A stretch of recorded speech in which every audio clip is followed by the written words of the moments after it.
Ingeniero, buenos días.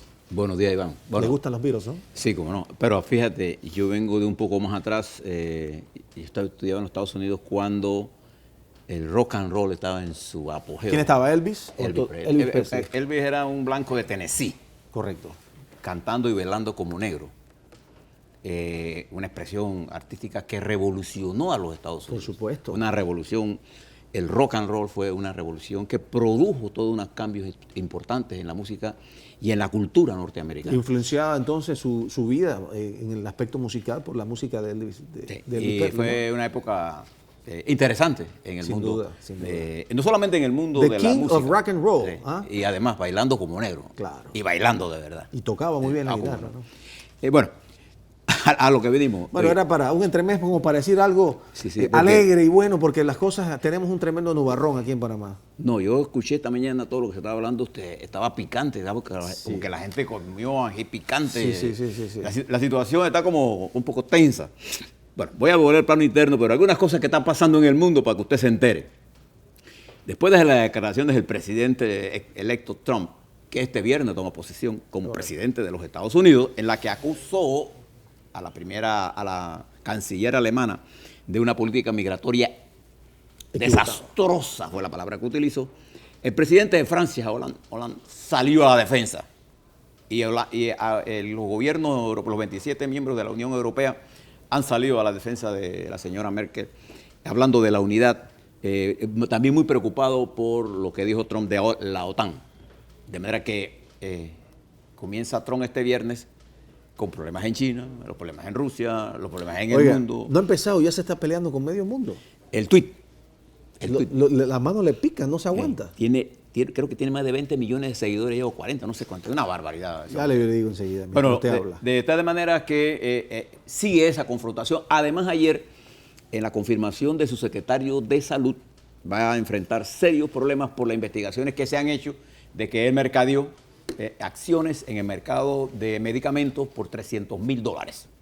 Hay una investigación en esto, la tiene dura el seleccionado para el Departamento de Salud, el señor Tim Price, que es de Alabama. También México sigue todavía en convulsión, sigue la pelea por la derogación del gasolinazo. El mundo convulso, la confrontación en Colombia. Oiga, y México, continúa. Que fue estremecida antes de ayer también con el tema de los muertos que hubo en una discoteca en Playa del Carmen, un festival de música electrónica internacional. Y ahora que usted habla de tiroteo. Un loco entró disparando al mejor estilo de... Y aquí acaba de ocurrir esta mañanita, ahora hace unos minutos, un tiroteo en Miami, en el parque Martin Luther King. Hay 8 heridos, no se sabe todavía a qué se debe el incidente, pero para que usted vea cómo está el mundo. Se conmemoraba ayer, era ayer, ¿no? Martin Luther King. Ayer, pero fue un tiroteo en Miami esta mañana. Bien, en el plano nacional, vamos a ver si le metemos un poquito más de mesura, ¿le parecerá la palabra? No sé. Optimismo. Bueno, una mezcla. Una mezcla. De lo que está ocurriendo. Ayer le decía a ustedes que el incremento del ATT era insostenible. No había forma de que eso se mantuviera dado el nivel de rechazo que tuvo. Con mucho acierto, el presidente de la República solicitó a la ATP que retirara el incremento. Y creo que la Junta Directiva debe retirar eso de la discusión. Eso es una acción que ya murió para mí. ¿Usted piensa que lo que se ha dicho que se va a revisar y que van a venir con una nueva propuesta, eso va a ser o simplemente le van a echar revisar, tierra? pueden hacer lo que quieran, pero no va a hacer estos aumentos. Creo que la decisión del presidente fue una decisión inteligente. Rectificar no es un síntoma de debilidad, es un síntoma de inteligencia. Y creo que el presidente actuó correctamente. Igual que pasó con el Parque Omar. No hay forma de que ese proyecto, como lo presentó el gobierno, o que vengan nuevos intentos vía el Ejecutivo de hacerlo con el Parque Omar, tenga viabilidad. Eso fue rechazado. Ahora, ¿qué significa que esta administración haya dado el brazo a torcer en estos dos eventos, para mí uno detrás del otro? Para mí significa un sentido de pragmatismo que deben tener todos los gobiernos. Pero voy a aprovechar porque escuché, y tú eres periodista, no solamente has tenido la oportunidad de trabajar aquí en Panamá, sino en el extranjero. Uno de los principales problemas que tiene esta nación sobre todo en un mundo tan complejo, no solamente a nivel local, sino a nivel mundial, y donde la información fluye a una velocidad instantánea. O sea, usted puede saber lo que está pasando en Kurdistán hoy, sí, más rápido que ellos allá. Entonces, el flujo de información es tan grande a través de las redes sociales, e incluso de información falsa. Por supuesto. Entonces, la información falsa corre a más velocidad y tiene más credibilidad en los ingenuos, que son muchos, y a veces la mayoría. Entonces, hace muy compleja la comunicación. Y uno de los graves problemas que tiene la administración Varela es su pobre mecanismo de comunicación. Así es. No tiene capacidad de respuesta frente a eventos que están ocurriendo, y entonces cuando toma una decisión es tardía con respecto a la dinámica que ese evento ha dado. Y fíjese que hay muchas teorías sobre la comunicación. La comunicación política electoral es una comunicación muy puntual. Es sobre un proceso que tiene una fecha de cumplimiento. Terminadas las elecciones, acabó la comunicación política institucional, murió. Y nace ahora una nueva comunicación, que es la comunicación política institucional, que es la que carece el gobierno del presidente Pero Varela. ¿cuál es la recomendación entonces hacia los gobiernos cuando se dan crisis, cuando se dan situaciones como las que hemos visto en estos días? La primera... ¿Enquistarse, meterse en un hueco o No, sacar la cabeza, salir al contrario, públicamente y decir y explicar lo que está sucediendo? Al contrario. Porque eso es lo que está haciendo Claro, este gobierno muchas veces. Fíjese que tenemos, ayer hicimos un resumen aquí con usted de las 5 o 6 cosas que estaban andando simultáneamente. El Parque Omar, que lo tuvieron que echar para atrás, la ATT, que echaron para atrás, las reformas electorales, el problema de Odebrecht, todas las cosas que están ocurriendo simultáneamente en el país, más lo que está ocurriendo a nivel mundial, crea una especie de tensión. La gente está como molesta, cualquier cosa ya. Es difícil comunicarse porque ya no te escuchan. Entonces, creo que el gobierno de Varela debiera examinar, porque todavía tiene tiempo, tiene la mitad de su periodo, cómo mejorar la comunicación. Fíjese usted, por ejemplo, hoy, el gobierno debiera estar en los medios de comunicación. El gobierno, no solamente el ministro tal, el gobierno. ¿Usted quiere que yo le diga algo? La ministra María Luisa Romero, recién nombrada en ese puesto, estaba supuesta a venir ayer a este noticiero. Bueno, y ella se expresa muy bien. Y yo la respeto muchísimo y la admiro porque es una mujer muy joven y se ve que está muy bien plantada. Sin embargo, cancelaron ayer, les dije, bueno, para el miércoles entonces. Y yo lo estaba comentando esta mañana. Una muchacha graduada de Harvard. Sí. Una mujer que tiene un gran talento. Sí. Pero bueno, por supuesto. Y ni siquiera me han contestado. Sí, lo que sucede es que al gobierno no entender la necesidad de una política de comunicación institucional, que a diferencia de la comunicación política electoral, esta es de largo plazo. Pero no tiene una característica. Todo lo que hace el gobierno incide en la vida de uno. Por supuesto. Si ellos deciden hacer un cambio en las tarifas de la ATT, eso pega directamente. No, que nada más son a los nuevos, pero los que traen carros, eso todo tiene una ramificación. Y la velocidad con que la noticia corrió en las redes sociales superó con creces y siempre lo ha superado el gobierno. Porque el gobierno no tiene redes sociales para informar. Hay algunas redes sociales que están supuestamente en el gobierno es para atacar y desmeritar, pero eso no es comunicación. Se supone que todos los ministerios, las entidades del gobierno tienen tienen su cuenta de Twitter, no funciona, en redes sociales. No funcionan. Entonces, ¿por qué? Porque se ha confundido que si yo pongo un periodista al mando de la dirección de comunicación de un estado, ya yo resolví el problema de comunicación. No. El periodista y la noticia que hace un periodista es un elemento importante en el proceso de comunicación. Usted necesita un experto en comunicaciones que le sepa venderlo a la idea que usted quiere. Dentro de ello, el periodista claro, que redacta la noticia, el que escribe para periódico, el que escribe para la televisión y el que escribe para la radio y el que escribe para las redes sociales, son diferentes personas. O sea, el que escribe para el periódico tiene un modus operandi, los periódicos tienen un modus operandi de cómo se parece una noticia. Un estilo distinto. La radio otra, la televisión otra y las redes sociales requiere gente con una capacidad de redacción excelente, porque usted tiene que poner en 140 caracteres un pensamiento completo. Claro. Hay que tener una soberbia formación científica, idiomática para poder poner un pensamiento en 140 caracteres, 140 letras, es lo que quiero decirle a ustedes. Exacto. Entonces, ¿qué sucede? Que el gobierno no tiene esa estructura montada. Como consecuencia, entonces, las cosas que se dicen en las redes ¿no? Así, superan el nivel de orientación. Entonces el país ha quedado sin orientación política estratégica. Y como consecuencia tenemos una impresión, hay problemas de una crisis estructural, pero estamos dando la impresión de que estamos en un caos generalizado. Y en realidad no estamos en un caos generalizado. Nosotros tenemos cosas que están funcionando, las variables macroeconómicas están funcionando bien, la cohesión social todavía no se ha roto. Hay una ruptura de credibilidad en el sistema político, muy serio. Los periodistas que trabajan en los medios de comunicación, no los que están en el gobierno, fíjense, tienen mayor credibilidad y como consecuencia setean la agenda política del país en función del volumen de información que nosotros recibimos todos los días. Porque al no existir los partidos políticos como correa de transmisión para transmitir el sentir, la angustia, la esperanza del pueblo, somos nosotros la correa de transmisión entonces ahora. Y la hacemos con las limitaciones que tiene el no tomar posiciones partidarias.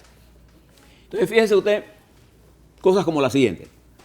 Mire estos eventos en los que el gobierno ha caído y que ha tenido que actuar el presidente, y creo que actuó el viernes, primera elección. Ayer, otra elección. Pero está en la Asamblea todavía el debate de las reformas electorales. Y yo le pregunto a ustedes, las reformas electorales están en la agenda de nosotros. Pero peor, el ambiente actual está para reformas sensatas. La gente quiere borrón y cuenta nueva. Entonces, claro, todos los radicales creen que el camino es corto. Tumba esto, y fíjese que escuché a una señora esta mañana decir con poca prudencia, hombre, lo que pasa es que todavía no salimos a la calle para tumbar el gobierno. No. Pensar en tumbar un gobierno democrático es el error más grave que podemos cometer. Nosotros tenemos que permitir que el presidente Varela termine su mandato en los 5 años y hacer lo que sea necesario para que lo termine bien, aunque él se niegue a escucharnos. Fíjense lo que le estoy diciendo. Así actúa la gente con sensatez. Si a nosotros se nos ocurre la peregrina idea de que tumbar al presidente es un camino, como he escuchado algunas otras más por ahí decir, el que le diga eso le está diciendo una soberbia irresponsabilidad. Porque una ruptura institucional en Panamá significa una ruptura y un alejamiento de Panamá de las fuentes de crédito internacionales, y lo que vamos a hacer es un caos económico. Ahora, sí podemos exigir y presionar para que las cosas se hagan correctamente. Eso es otra cosa. Y se mejore la administración del país. La participación del pueblo en la gestión del gobierno es importante. Y criticar es parte de eso. El problema es que el gobierno... Pero es que este gobierno no acepta críticas, ingeniero. Pero fíjate que ya está dando síntomas de que... A excepción de estas dos cositas últimas que hemos visto, que tuvieron que recular. Y van a venir más ajustes, porque el proceso de aprendizaje es este. Pero lo que quiero plantearle con esto es por qué la sociedad panameña no tiene en sus partidos políticos el mecanismo y el vehículo de lucha, sino usted lo ve en individualidades, porque los partidos políticos no están diseñados actualmente para ser los garantes de esa correa de transmisión entre el pueblo y el gobierno. Entonces, fíjese usted, por ejemplo, lo que hizo el PRD en estos días, en boca de su secretario general. Propone crear una comisión para estudiar el caso de Odebrecht en la Asamblea, cuando hoy la Asamblea es uno de los órganos del Estado de más pobre apreciación por la población, que puede investigar la Asamblea, que ya es objeto de una investigación. A ver.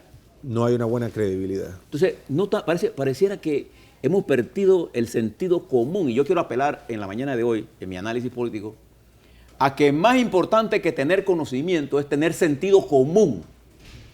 El sentido común nos debió decir que ese incremento del ATT no tenía forma de pasar en el Panamá. No había que ser un gran sabio para entender que eso estaba muerto. El sentido común nos dice que hay un gran sentimiento de falta de credibilidad en la dirección política. Entonces tenemos que caminar a la construcción de restablecer esa credibilidad. ¿Y cómo se restablece la credibilidad? Hombre, bajando de la prepotencia del poder, cualquiera que él quiera que usted tiene, a la humildad de reconocer que nos equivocamos. Ahora, pero una humildad que debió ser necesaria inclusive desde el primer momento en que se planteó la posibilidad de llevar adelante estos incrementos. O sea, no ni siquiera llegar al punto de presentárselos al país y crear toda esta situación de malestar que hemos visto. O sea, ¿dónde está la sensatez precisamente de esa junta directiva, de ese director de la ATT? Claro, pero siempre acuérdense que la dicha siempre es buena, no importa cuándo llegue. Estamos en una fase tan seria en el mundo y le quedan 2 años y medio al presidente Varela. Entonces nosotros podemos decir, vamos a mantener 2 años y medio en esta misma angustia. No. Lo que yo le propongo es que estos 2 años y medio sean 2 años y medio en la que se hagan ciertas rectificaciones de manera que el consenso, el diálogo se establezca, primero a nivel político y 2, a nivel de la ciudadanía. Por eso le quiero solicitar hoy al Tribunal Electoral que pida a la Asamblea que retire el proyecto del debate, el segundo debate, para mayores consultas, de suerte tal que le dé un tiempo a la población de mirarlo con un poco de paciencia y tiempo, y no en el nivel que nos encontramos en este momento, en una especie de ira popular. Entonces permita que se nutra más de lo que la gente piensa que deben ser las reformas. Ingeniero, pero ese tiempo no pasó ya. No, pero que no, sí, el tiempo... Hubo un foro inclusive que hizo sí, pero ese foro fue entre pocos. Tiene que sacarlo porque el ambiente, usted está viendo lo que usted vio esta mañana aquí. Claro. Bueno, eso lo está viendo en todos lados. O sea, no hay ambiente para el debate político electoral en este momento. Yo le propongo que retiren el proyecto, que el Tribunal Electoral pida y lo consulte provincia por provincia para incorporar a ese proyecto lo que la gente piensa. De manera que cuando vaya al debate tenga legitimidad, no legalidad. La Asamblea puede pasarlo y aprobarlo, tendrá legalidad, pero no tendrá legitimidad política y va a constituir un elemento de división más.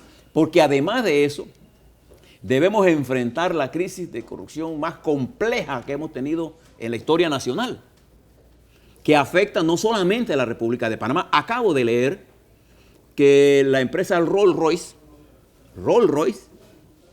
acaba de ser multada con 760 millones por pago de sobornos. O sea, hay una crisis general en el mundo por el tema de la corrupción y particular en Panamá. Entonces tenemos que atacarlo, pero cada uno de nosotros tiene una forma de verlo. Entonces creo que es el Ministerio Público. Acabo de leer también el procurador de la administración expresar una serie de opiniones que yo no sé si él está, voy a leerlo y voy a hacer unas consultas, si eso está dentro de sus obligaciones. Emitir criterios que nadie le ha pedido, porque él en la práctica, él es el abogado del Estado. Entonces él ha asumido posiciones que va más allá, desde mi punto de vista, de la legalidad y de la constitucionalidad. ¿A qué se refiere? ¿A que divulgue los nombres de eso? O sea, él está pidiendo cosas que él sabe que no debe pedir. Los nombres de los supuestos involucrados en el caso de... Él es abogado. En un proceso en desarrollo, usted tiene que respetar. Bueno, es que se ha hablado de la reserva del sumario, ¿no? Pero tiene que respetarla. O sea, yo no puedo decir que ese es un clamor popular. Si usted es como si yo fuera médico y yo pienso que como médico yo no debo hacer el último esfuerzo para salvarle la vida porque alguien quiere que usted se muera. No. Si usted es abogado, usted estudió para cumplir y hacer cumplir las leyes. Ese es su trabajo. Entonces, fíjese dónde estamos cayendo. Estamos cayendo, todo el mundo tiene opiniones y creo que mi propuesta es que el gobierno y los políticos escuchen al pueblo. Pero lo escuchen en una forma ordenada. Porque la velocidad con que los acontecimientos se están desarrollando en las redes sociales, que es donde se está dando la batalla política, está haciendo pensar que en este país vivimos todos en medio de un caos, cosa que no es cierta.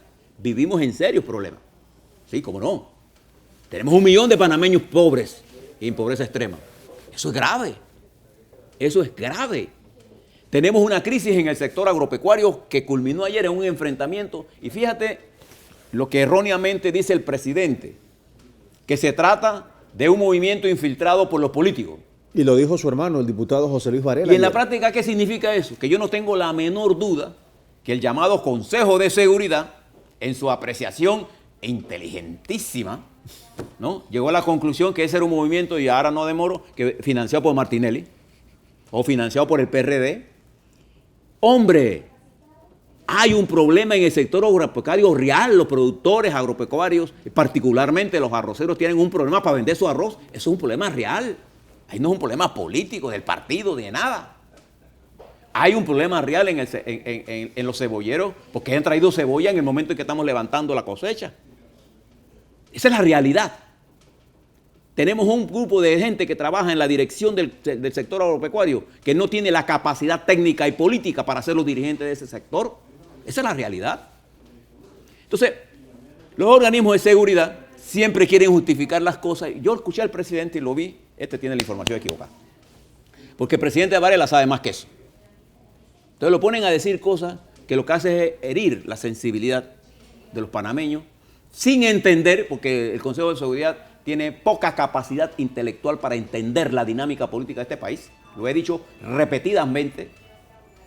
Es más, en los Estados Unidos está a prueba la capacidad de todo el sistema de inteligencia de los Estados Unidos de entender lo que está ocurriendo en el mundo. Y eso es lo que cuestiona el señor Trump. Y por eso le han montado a Trump, estos organismos de inteligencia de los Estados Unidos, una campaña sistemática de descrédito. Sistemática. ¿Y por qué le quiero plantear todas estas cosas? Porque yo creo que el día de hoy debemos actuar entendiendo las preocupaciones de los panameños y panameñas. Este es un pueblo de gente ya lleno de ira, molesto. Le he dicho 1000 veces, está cabreado de todos los políticos, de todos nosotros. Entonces, ¿qué es lo que debemos hacer? ¿Cómo recuperar, Iván, toda esa credibilidad? Bueno, vamos a escuchar y vamos a tomar en consideración los puntos de vista de la gente, de nuestro pueblo, de los campesinos, de los productores, de los empresarios, de los trabajadores. El presidente tiene tiempo para hacer estos meses una especie de replanteo táctico. Hoy comienza Davos. Allá hay una mesa donde nos van a sacar la madre por el problema de los papeles de Panamá. El mundo mira con preocupación lo que está ocurriendo y hay un reparto nuevo. Si nosotros no podemos entendernos entre nosotros, vamos a perder la oportunidad de desarrollarnos en medio de las nuevas cosas que van a surgir, y por el contrario vamos a permitir que países foráneos tomen el control de nuestra patria. Entonces este es el problema en el que estamos metidos. Yo no estoy diciendo que aunque ellos que no miramos la corrupción, que no miremos el caso de Odebrecht, no, miremoslos con objetividad. Pero cuando uno habla de esto en medio de todas las pedradas que se están tirando, todo el mundo comienza, los irresponsables se han tomado las redes sociales. Mira lo que estoy diciendo.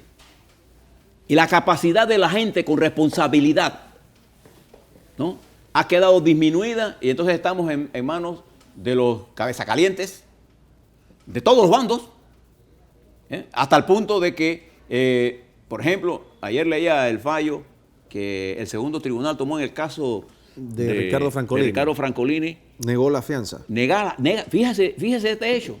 Niega la fianza, deja preso a 2, mientras el resto tiene otras medidas cautelares. Explíquele en eso a este país. Claro. Explíquele cómo jurídicamente eso es posible. Entonces, explíquenle a la sociedad que no hay justicia selectiva. ¿Por qué se han levantado tantas voces? Porque quienes manejaron y manipularon estos casos, los mismos que quieren manipular los otros casos. Escuchaba ayer al Contralor General de la República en el caso de Odebrecht y lo vi hablar con sensatez.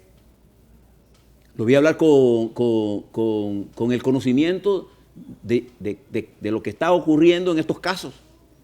Y es que humanamente hemos puesto más denuncias que capacidad técnica tenemos de recoger datos. Y entonces le pedimos a la Contraloría que presente datos más allá de su capacidad. Entonces no podemos actuar. La justicia no trabaja porque yo quiero que esté preso fulano. No. La justicia trabaja con la verdad material. Y recolectar la verdad material toma años. Por eso se llegan a estos tipos de acuerdos. Entonces, observe lo que está ocurriendo en el mundo. Y entonces usted se dará cuenta que nosotros estamos, Iván, como con ganas de destruir el país, pues. Porque, bueno, vamos a tumbar a Varela, ojo con lo que estamos diciendo, porque los procesos sociales son acumulativos. La ira no se va con los carnavales, la ira se va a quedar. Y fíjate que dentro de unas semanas van a comenzar las clases. Y vamos a tener los mismos problemas con escuelas que no están preparadas, con los maestros que no están en sus turnos, los padres de familia sin dinero para pagar la escuela. Va a aumentar la angustia. Entonces nosotros le estamos generando angustia al país y no lo estamos orientando. Y cuando uno dice estas cosas, todo el mundo salta, bueno, ¿por qué? Porque aquí hay que pedir cabezas, hay que matar gente, hay que tener presos. La gente quiere ver la sangre correr, como No, se dice. No, la gente quiere que se gobierne con sensatez. Bueno, algunos. No en los países, la mayoría de este país son de gente sensatas. No, cuando usted depura, y para eso nosotros tenemos una plataforma, depura quiénes son los que están en las redes sociales, eso queda determinado a 10 personas. Bueno, hay un grupo que quiere eso. Yo le quería hacer dos preguntas para que usted nos explique algo que está sucediendo. En el caso de Brecht, por ejemplo, vemos países como Colombia, donde ya hay 2 personas detenidas. La gente se pregunta, ¿por qué aquí en Panamá no ha sucedido lo mismo? Y 2, hay una ley, un proyecto de ley en la Asamblea, que creo que es la 245. 245. La 245 lo que busca es traer los casos que se abrieron y se están investigando en el sistema inquisitivo, aplicarles los posibles acuerdos a los que se pueden llegar cuando un caso es tratado dentro del sistema penal acusatorio. Eso es correcto, ¿verdad? Así es. Eso es lo que se está buscando. Ajá. ¿Qué significa eso? Bueno, ¿Qué va a suceder entonces? Voy primero por lo de Colombia. Porque hablamos nosotros de Colombia y no entendemos lo que está pasando en Colombia. ¿Por qué hay 2 personas presas en Colombia? Porque hay evidencias que señalan eso. Pero ¿sabes por qué más? Porque son uribistas. No son de Santos. Esa es la realidad. En Colombia, que tiene un sesgo netamente no tenga la menor político. duda. Por eso el presidente Santos. El expresidente Uribe, senador Uribe, salió a decir, el que de mi partido haya tenido algo que ver con eso, que pague. Entonces, esto es parte de un problema político que hay en Colombia. Hay que entender lo que está ocurriendo. Pero lo citamos como que eso fue, no. Ahí hay una intención política dentro de la jurisdicción que están haciendo. Nosotros debemos conocer la verdad, sí debemos conocerla. Pero tenemos que conocerla en el tiempo jurídico en que esté preparado el Ministerio Público para decirlo. Punto. Incluso he visto gente que se mete a internet y usted tiene todas las pruebas. ¿Quién ha dicho que en internet están las pruebas de eso? A ver. Pero en el caso de la ley, esta no es una ley solamente. Además, esta no es una discusión que se ha hecho ahora por Odebrecht. No, o sea, esta discusión la teníamos nosotros hace 2 o 3 años para permitir que el sistema inquisitorio, que no tiene el proceso de negociación, le permitiera una economía procesal al Ministerio Público, de manera que en vez de estar acumulando decenas de páginas, pudiera tener testigos claves en casos de homicidio, en casos de robo, en casos de corrupción, en casos de violaciones, que le permitiera negociar con alguien para agarrar el pez grande. Ese principio lo vinimos impulsando nosotros hace varios años. Y eso es lo que permite el sistema penal acusatorio. Esta ley permitiría que la Fiscalía pudiera llegar a acuerdos para poder incluso afectar en forma positiva a más de 2,000 y pico personas que están detenidas, más allá de las necesidades de estar detenidos. Eso es lo que es este proyecto. Ahora, hay gente que tiene aprehensiones porque, bueno, puede decir, bueno, ahora tenemos un sistema que puede prestarse para que yo me declare culpable y lo acuse a usted, porque eso es lo que quiere el gobierno turno. Sí, eso es posible. Sobre todo cuando los fiscales y los jueces se convierten en los instrumentos del Poder Ejecutivo. O sea, muchos hablan de que esto podría ser de alguna manera una tabla de salvación para quienes estuviesen involucrados en el caso de Odebrecht en este momento, logrando estos acuerdos a través del sistema penal acusatorio. No, es lo que algunos dicen. El acuerdo, lo que el proyecto de ley plantea, es que los fiscales tengan un instrumento jurídico para que puedan negociar acuerdos con presuntos delincuentes para resolver casos judiciales complejos. Okay. Eso es lo que es. Ahora, que eso se puede prestar para mal, todo lo que está en el ser humano puede prestarse para mal. Pero lo que tenemos ahora es un sistema judicial que no permite acuerdos judiciales.